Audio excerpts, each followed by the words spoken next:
Huwag mong husgahan ang isang tao bisa uri ng kanyang trabaho. Katulong man yan, karpintero, basurero, o kahit ano pa ang trabaho, basta marangal. Dahil hindi naman batayan ang trabaho para respetuhin mo ang isang tao. Dahil ang buhay, kailangan natin ng diskarte para umasenso. Aanin mo ang diploma kung wala kang respeto sa kapwa. Kaya tayong lahat ay pantay-pantay lang. Tayong lahat ay may karapatang tratuhin ng tama kahit walang pinag-aralan.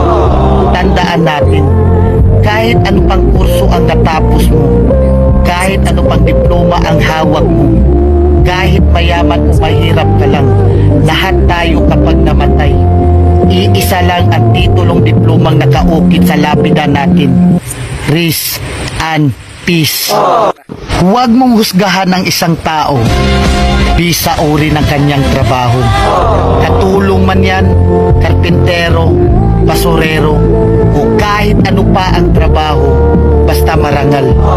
Dahil hindi naman batayan ang trabaho para respetuhin mo ang isang tao. Dahil